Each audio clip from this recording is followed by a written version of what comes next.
Halo semuanya, selamat datang lagi di sesi bedah materi kita. Kali ini kita bakal mengeksplorasi sesuatu yang benar-benar memukau dari konsep dasar pengobatan tradisional Tiongkok, atau yang sering kita sebut TCM. Menariknya nih, alih-alih ngelihat tubuh manusia kayak sebuah mesin yang tersusun dari sel-sel biologis, materi yang kita bahas kali ini justru ngajak kita buat melihat tubuh sebagai sebuah ekosistem dinamis. Ekosistem yang hidup lewat aliran energi dan cairan tak kasat mata. Percaya deh, perspektif ini bakal benar-benar ngubah cara kalian ngelihat tubuh kalian sendiri. Oke, sebelum kita melangkah lebih jauh, coba deh bayangin satu pertanyaan fundamental yang mungkin bakal menantang asumsi yang selama ini kita anggap remeh. Gimana kalau pas kita mau bedah ke dalam tubuh, kita itu nggak nyari unit terkecil kayak sel, tapi kita justru nyari aliran materi tak kasat mata yang bikin kita tetap hidup? Nah, untuk bisa paham sama cetak biru rahasia ini, kita bakal bedah materinya langkah demi langkah.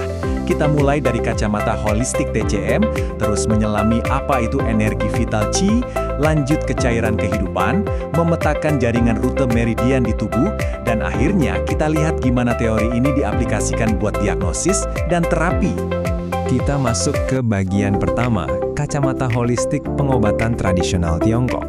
Di sini kita melihat tubuh sebagai satu kesatuan. Dalam kacamata holistik ini, tubuh kalian itu bukanlah sekumpulan sel mikroskopis yang jalan sendiri-sendiri. Poin krusialnya ada di konsep yang namanya Jingwei. Apa itu?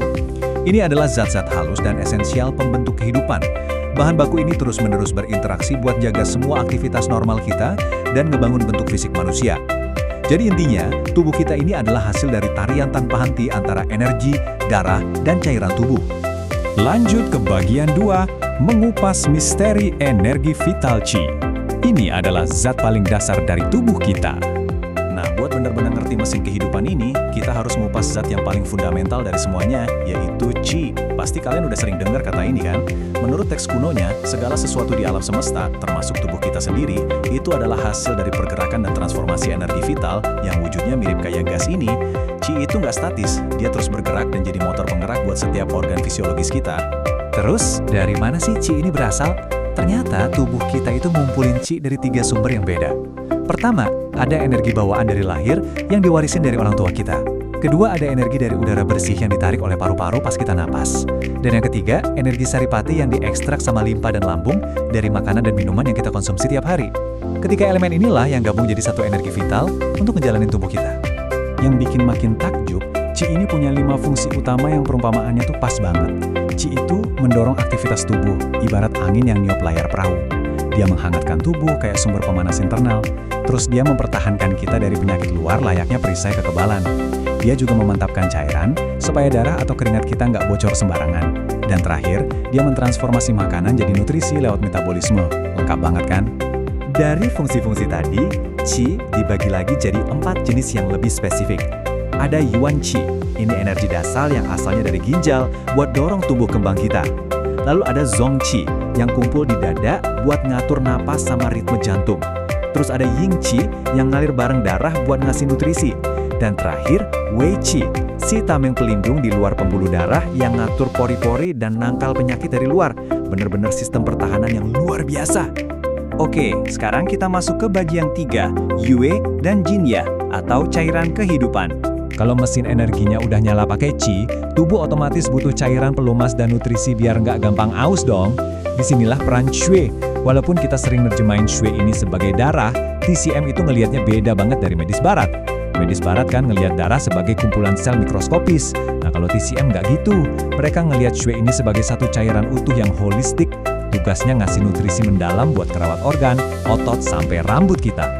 Gimana sih proses produksinya? Awalnya, makanan dan minuman yang masuk dicerna jadi sari halus sama limpa dan lambung. Sari ini dikirim naik ke paru-paru, terus lewat kekuatan transformasinya jantung, saripati makanan tadi diubah jadi shui yang sangat vital ini. Kesimpulannya simpel sih, pencernaan yang bagus itu kunci utama buat dapat kualitas darah yang bagus juga. Ada satu kutipan kuno dari kitab Huang Di Neijing yang bagus banget buat ngegambarin ini. Bunyinya kira-kira gini, hati dapat darah, maka dapat melihat. Kaki dapat darah, maka dapat berjalan. Kutipan puitis ini nekenin banget kalau tanpa pasokan shui yang cukup, mata kita bisa kabur, badan jadi lemas, bahkan menurut teks TCM, kejernihan mental kita pun bisa terganggu. Darah itu fondasi aktivitas fisik dan mental kita. Selain Qi, kita juga punya cairan vital lain yang namanya Jinya. Gampangnya, Jinye ini mencakup semua cairan selain darah, kayak air mata, keringat, sampai cairan usus. Tugas utamanya, melembabkan. Mulai dari jaga elastisitas kulit, rambut, melumasi sendi, sampai ke organ dalam dan sumsum tulang. Bayangin aja mesin yang kehabisan oli, kalau Jinye kita kurang, semuanya bakal terasa kering dan kaku.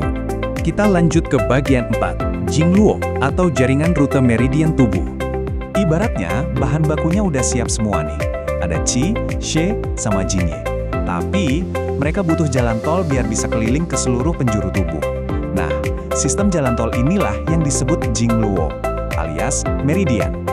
Yang paling penting diingat di sini, meridian itu bukan pembuluh darah fisik yang bisa kalian lihat pakai mikroskop ya. Ini tuh murni jaringan komunikasi tak kasat mata yang ngehubungin organ dalam sampai ke permukaan kulit luar kita. Coba bayangin betapa kompleksnya sistem jaringan ini di tubuh kita. Dipetakan ada 14 meridian utama, tempat Qi itu ngalir dan ngumpul di 361 titik spesifik di permukaan tubuh. Titik-titik kumpul energi inilah yang selama ini kita kenal sebagai titik akupunktur. Jadi dengan ngasih rangsangan di titik luar ini, kita sebenarnya bisa ngatur organ yang posisinya jauh ada di dalam tubuh. Luar biasa kan? Masuk ke bagian terakhir, bagian 5, diagnosis dan terapi sistem meridian. Pemahaman kita soal jalan tol energi ini langsung ngebawa kita ke pertanyaan super praktis. Gimana dong kalau jalan tolnya macet?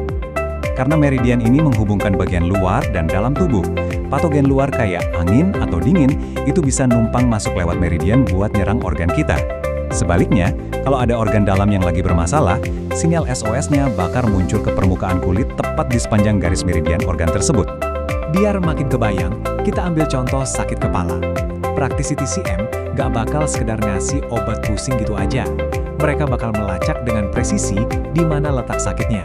Kalau sakitnya di dahi, oh itu berarti meridian lambung atau usus besar lagi macet. Kalau sakitnya di sisi samping, itu terkait kantung empedu. Kalau di tengkuk, urusannya sama kandung kemih. Bahkan kalau nyerinya pas di puncak kepala, itu tanda jelas ada blokade di meridian hati. Presisi banget kan cara mereka melacak sumber masalahnya? Pada akhirnya, semua diagnosis canggih tadi tujuannya cuma satu. Mau itu pakai jarum akupuntur buat ngurai kemacetan energi di titik tertentu, atau pakai ramuan herbal khusus, goal akhirnya adalah balikin harmoni yin-yang di tubuh kalian. Mereka cuma pengen pastiin aliran Qi dan Shui bisa jalan lancar bebas hambatan lagi. Sesi bedah materi kita kali ini menyisakan satu pertanyaan yang lumayan provokatif buat kita renungin bareng. Kalau ilmu anatomi modern itu dengan sempurna memetakan hardware alias perangkat keras fisik tubuh kita, mungkinkah sistem kuno tentang energi vital dan meridian ini sebenarnya adalah buku panduan buat software alias perangkat lunak biologis kita yang tak kasat mata? Sesuatu yang benar-benar patut kita pikirin ya. Terima kasih udah ikutan eksplorasi seru hari ini, dan sampai jumpa di bedah materi selanjutnya.